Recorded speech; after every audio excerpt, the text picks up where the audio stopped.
पश्चिम बंगाल में चुनाव नतीजों के बाद जबरदस्त हिंसा हो रही है। हिंसा में अब तक 4 लोगों की मौत हो गई है, दर्जनों लोग जख्मी हुए हैं। पश्चिम बंगाल के कई जिलों में हिंसा हुई है। आपको बताते हैं किन किन जगहों पर सबसे ज्यादा हिंसा और बवाल देखने को मिला है। हिंसा प्रभावित प्रमुख क्षेत्र हैं कोलकाता, बेलिया घाटा, भवानीपुर, जो कि ममता बनर्जी का ही निर्वाचन क्षेत्र, जहां से उन्हें हार का सामना करना पड़ा, टोलीगंज, कस्बा और कॉलेज स्ट्रीट, जो कि कलकत्ता विश्वविद्यालय का। इन सभी इलाकों में झड़पें हुई हैं, आगजनी हुई है, चुनावी हिंसा देखने को मिल रही है।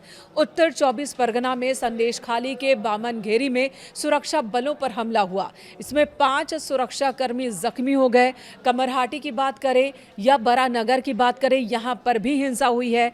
दक्षिण 24 परगना में बारुईपुर और फलता में तोड़फोड़ की खबरें हैं।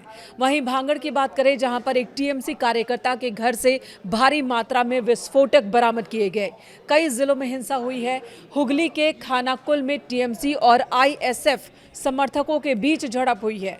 वहीं हावड़ा के उदय नारायणपुर और जगत बल्लभपुर में हिंसक घटनाएं हुई। यहां पर भी खूब बवाल हुआ है, सामान में तोड़फोड़ की गई है। मुर्शिदाबाद और बीरभूम में भी बवाल हुआ है।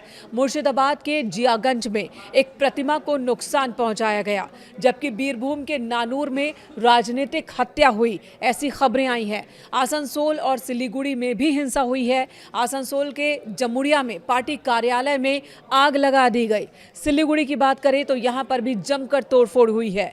बिगड़ती स्थिति को देखते हुए चुनाव आयोग और स्थानीय पुलिस ने सख्त कदम उठाए हैं। क्या क्या कदम उठाए गए हैं?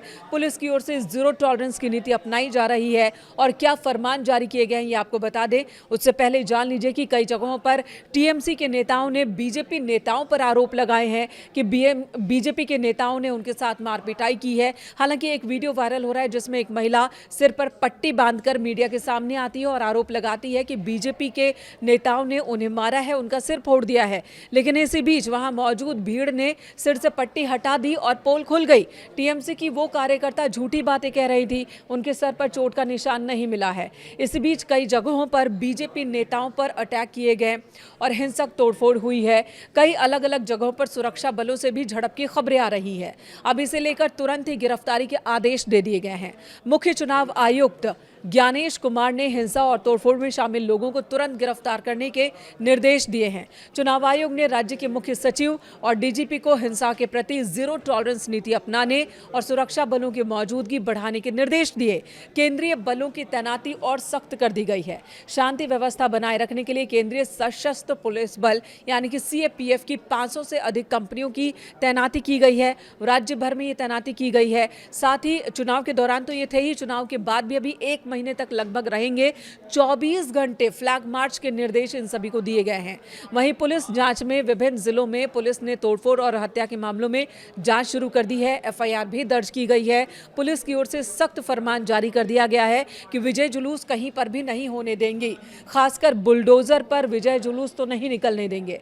उदय नारायणपुर में एक कार्यकर्ता की हत्या के आरोप में 4 संदिग्धों को पुलिस ने गिरफ्तार किया। लगातार हो रही हिंसा के बीच जिलाधिकारियों और पुलिस अधीक्षकों को ये निर्देश दिए गए हैं कि वो अपने अपने इलाके में सख्ती से नजर रखें, निगरानी रखें। कहीं से भी हिंसा की कोई खबर आती है या कहीं पर भीड़ जुटने की कोई भी इंफॉर्मेशन उन्हें मिलती है तो तुरंत ही एक्शन लिया जाए। इन सभी जगहों पर कहीं पर कोई हिंसा ना हो, ये सुनिश्चित किया जाए।